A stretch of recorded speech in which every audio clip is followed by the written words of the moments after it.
coup, on commence? Ouais, let's go, vas-y. Alors, du coup, le premier truc dont on va parler, c'est Compartiment numéro 6. Donc, c'est un film, effectivement, que j'ai vu cette semaine. Un film tout à fait formidable. Un peu le film d'auteur de niche cliché. Bon, ça me fait plaisir de retourner voir des films un peu de niche au cinéma. Et là, c'est un film Et qui non est... pas de Nietzsche. Ce serait un truc philosophique. Ouais, je pense que tu as évité de faire des blagues aujourd'hui, c'est peut-être pas Ouais, le moment. ok. La maladie t'a corrompu, Louise. Du coup, ouais, un film donc, qui est produit en Estonie, en Russie, en Finlande et en Allemagne. Donc c'est un bon film d'auteur. on sent le film indépendant, quoi, qui a été distribué dans 8 salles dans le monde. Mais salué par le Festival de Cannes, puisqu'il a obtenu, il a co-obtenu le Grand Prix du Festival de Cannes avec un autre film qui s'appelle Un héros. Donc voilà, un film somme toute reconnu par la critique spécialisée dont je ne fais évidemment pas partie. Je suis je suis personne en fait, voilà, tout simplement. Mais tu es là pour nous le présenter, Alexis. Tout à fait, et finalement c'est à ça qu'on me reconnaît. Du coup, c'est un film qui a été réalisé par un brave type qui s'appelle... je vais vous retrouver le nom. Je vais pas vous retrouver le nom. C'était une fausse... Je suis désolé, là c'est un problème de ma part. J'ai oublié de noter le nom du réalisateur qui évidemment n'est pas quelqu'un de connu, comme je vous le disais. Donc, par manque de professionnalisme, je vais faire la recherche tout de suite pour vous donner cette information, même si il a fait évidemment aucun film qu'on connaît, puisque c'est un metteur en scène, un réalisateur tout à fait inconnu au bataillon. Il s'appelle Juho Kosmanen. Et donc c'est un Estonien. Non, un Finlandais, pardon, excusez-moi. C'est un Finlandais. Qui a donc réalisé ce film, qui est tiré d'un livre éponyme, donc qui s'appelle Compartiment numéro 6. Et donc voilà, on est vraiment dans le cinéma... ce que j'ai envie d'appeler parce que le mec du coup qui programme les films dans le cadre de cette association, il appelle ça un film de festival, et je trouve ça très drôle. C'est exactement ça, c'est-à-dire pour moi un film de festival c'est un film où moi je le qualifierais de film avec des longueurs, mais c'est intéressant, enfin moi j'aime bien, mais c'est vrai que bon, il y a des moments où on va dire que c'est un peu contemplatif comme film. Donc ça raconte l'histoire d'une jeune finlandaise qui a fini ses études, qui s'appelle Laura. Et cette jeune finlandaise, donc elle habite en Russie, et elle va quitter Moscou où elle habite avec sa copine pour partir voir des pétroglyphes qui sont des vieilles pierres avec dessus des gravures qui ont été gravées il y a plusieurs milliers d'années.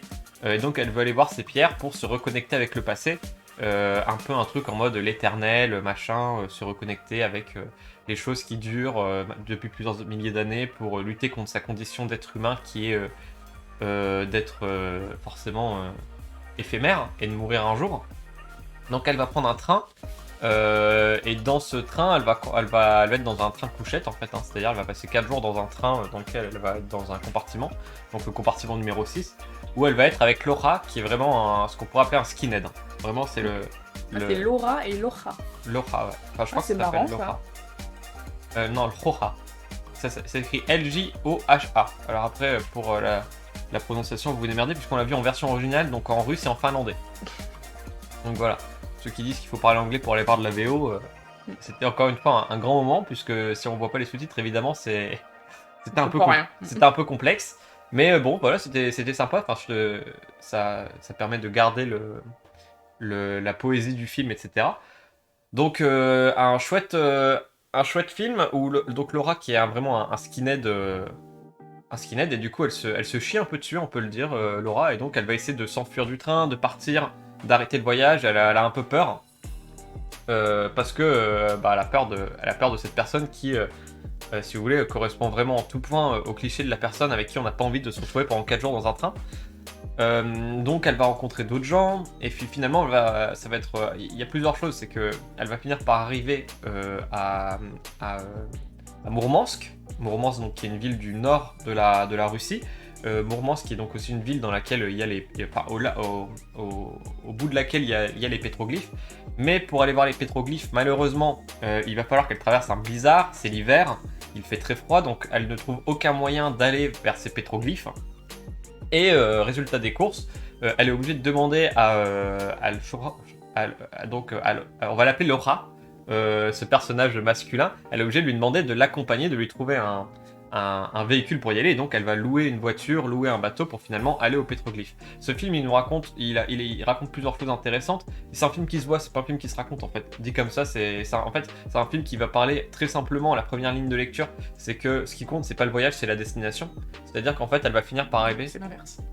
C'est pas la destination, c'est le voyage, pardon. Ouais.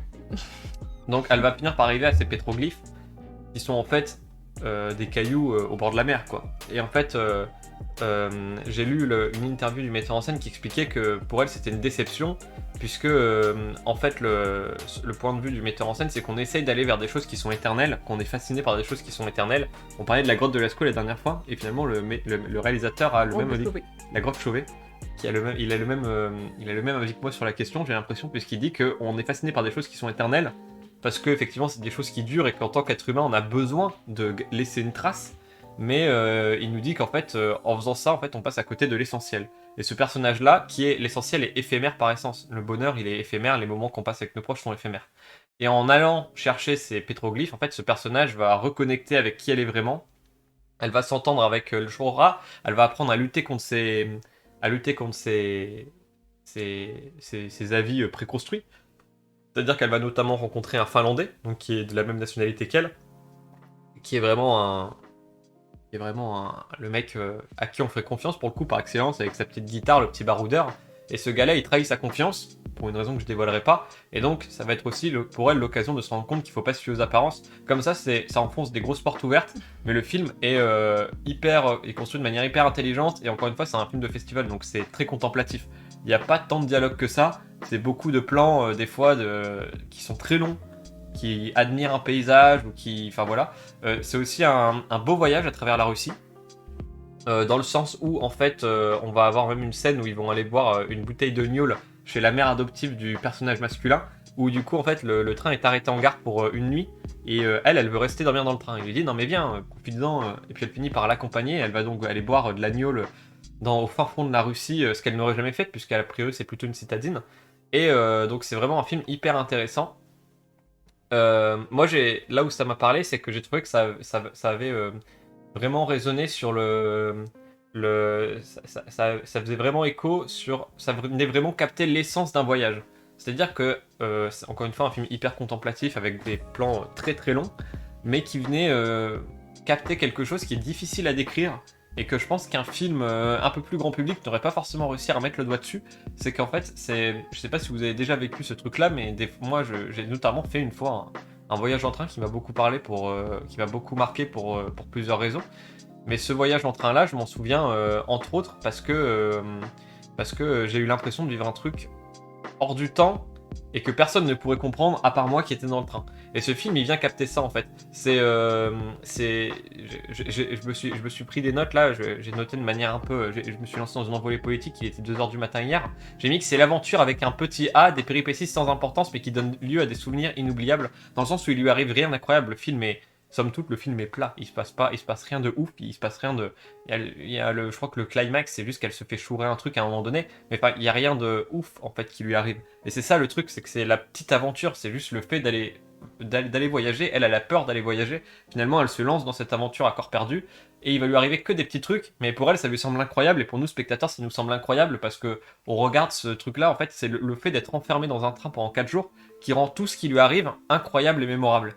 Et du coup c'est une belle ode au voyage en fait ce film. Au final c'est une belle poésie de comment en fait juste en sortant de chez soi finalement, et en prenant la décision de monter dans ce train, tout ce qui va lui arriver ça va devenir des souvenirs inoubliables.